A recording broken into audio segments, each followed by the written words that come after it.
Good morning, everyone. Nice to be here in this sunny morning. Thank you to be here in this very, very sunny morning. Actually, I'm a nephrologist. I've been implementing CRRT for the last 13 years in Latin America.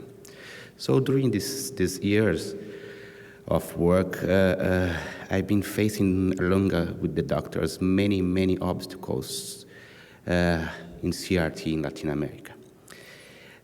We know that CRRT in Latin America is quite different from Europe, for example. There are lack of resources and other stuff. So any tool that we can use can be very useful to develop this matter. I'm here today to talk a little bit about estimated plasma volume in CRT. In fact, it's not only in CRT, in the acute dialysis.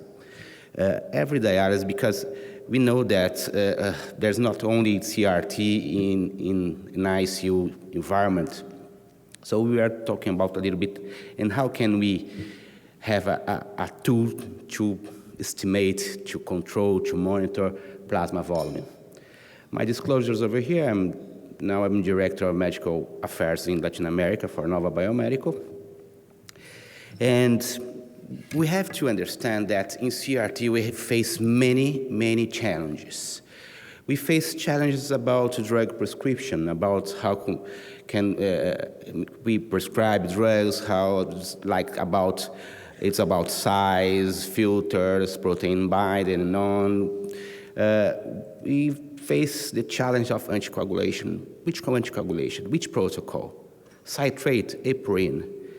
Electrolyte balance, Dr. Thiago will be addressing this in a minute. Nutrition, what kind of nutrition, when, the apport of protein costs especially, and the major challenge is fluid balance. I took notice of the program of this course, CRT, here in San Diego, and I noted at least 10 presentations addressing fluid balance here in the last 3 days. This is a major challenge, and I think at the end is our Achilles heel in CRT. How can we measure that? How can we ultrafiltrate safely the patient, and how can we manage that? And of course, fluid balance is not only in CRT, it's important for CRT, before CRT, because it's related when CRT will be initiation. It's very important after CRT because it's related the mortality, length of stay, and all things. So fluid balance it's a hot topic. But it's not that easy because there is a lot of ways in and just a few ways out. Fluid balance is a complex because we are talking about enteral nutrition, parenteral nutrition, IVs, and everything else. It's a complex. We have to monitor that at the end. What we are doing with that. Looking at surviving sepsis 2021, 2020, all guidelines always says to avoid over, in order to avoid over and under resuscitation. Fluid administration beyond initial resuscitation should be guided by careful assessment of intravascular volume status. Careful assessment. At the end, we have to reassess fluid balance daily, in a daily basis. This is what changes at the end our numbers. And how can we do this? How can we assess this fluid balance plasma volume? There are at least 5 groups of those in helping us doing this: clinical, biochemical, medical, imaging, non-invasive, and invasive. Of course, everything starts for a while in physical exam, and then maybe you have bioimpedance in your ICU, CVP, delta CVP, BNP, pocket ultrasound for inferior vena cava, and we have ePV.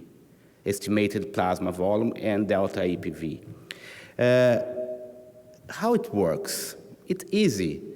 Knowing that hematocrit will not change, otherwise, of course, loss of blood and some polycythemia, the hematocrit is a fixed measure, and what changes is the related plasma volume. So we measure the hematocrit along with hemoglobin, and this is estimated plasma volume will be appearing over there. There are several formulas addressing that. But there are two formulas. Some formulas are too complex, demands other variables like weight, other proteins, albumin, and on. But there one formula that it's quite easy, the Strauss formula. This is first addressed by Dr. Strauss in 1951, and it's addressed in a paper that is related to infusion, hemodilution. After 23 years, Dr. Dill addresses the same formula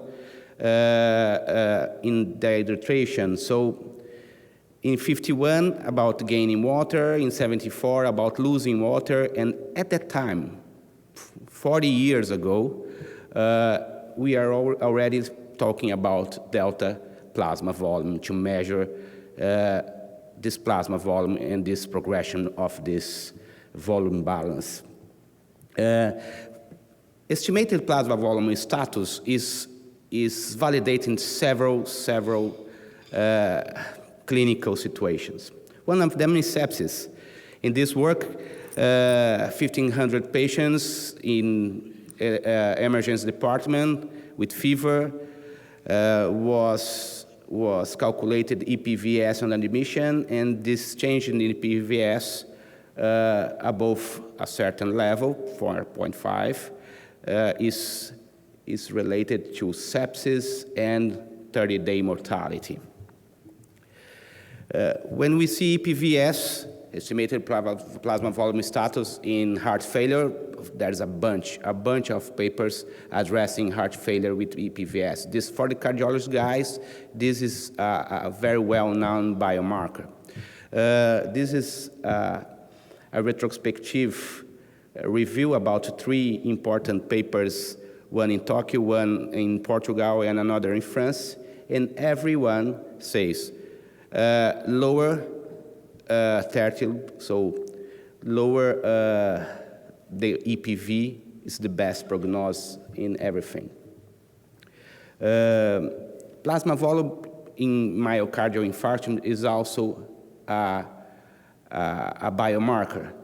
And this work shows that even in low-risk patients, plasma expansion is related to a better survival. When we see 42,000 patients in this study over here, from 1999 to 2014, in every variable, cardiovascular disease, cancer, all-cause mortalities, plasma volume is related to mortality and other stuff. This is very important because we have to address that EPV has to be measured, and this is a simple measurement, in different situations, not only in heart failure that we was doing for a long time. In this paper over here is very interesting because the guys measure the slope of the congestions of these patients, and more aggressive the congestion, more, of course, the hemoconcentration, and more, of course, is the glomerular filtration rate loss. But in other sides, in the aggressive branch of this study, the people with heart failure has a much better survival than the hemoconcentration. So heart failure is a balance between losing your renal, your kidney function and stay alive, something like that. But in fact, we have to understand that we have to take this smoothly.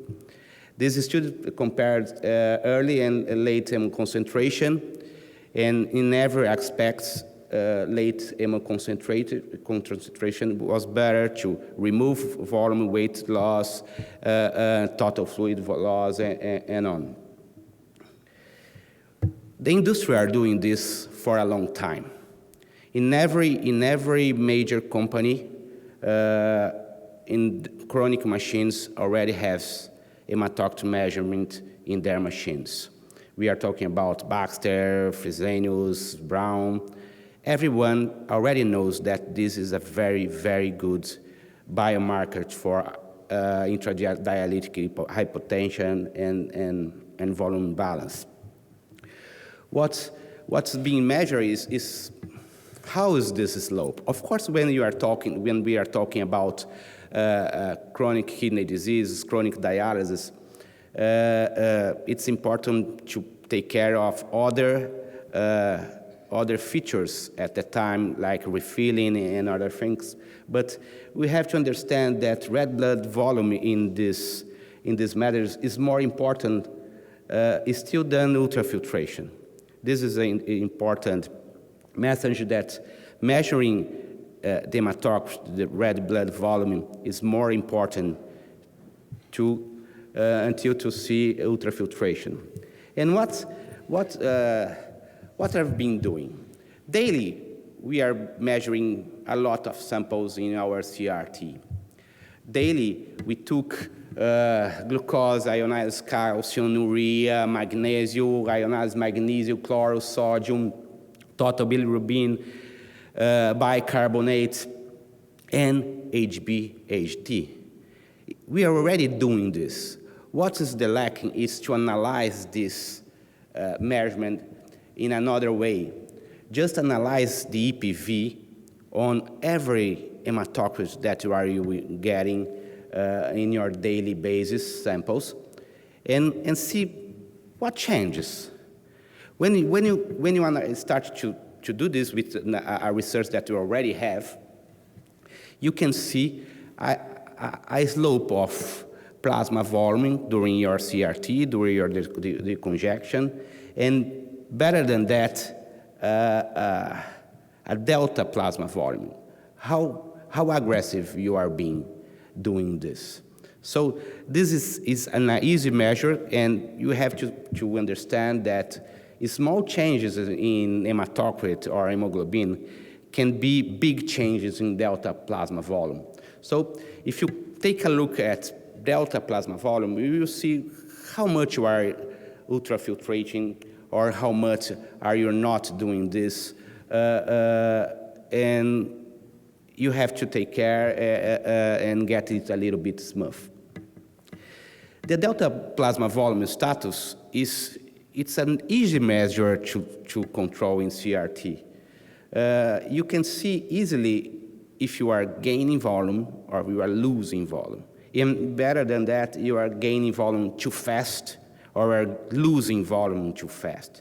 In fact, it's a biomarker to see if you are in the safe zone, because every paper before addressing other diseases and include dialysis says keep in the safe zone, keep it between the safe slope. And how can we assess that? It's easier than we understand, because the machine who draws the blood and gives you back ionized calcium, for example, and chloride and magnesium, already are doing hematocrit and are recording that. So in less than 30 seconds, we can ask for the historical log of the machine for a special patient. In this matter, it was me. Put the time lapse that you want to analyze.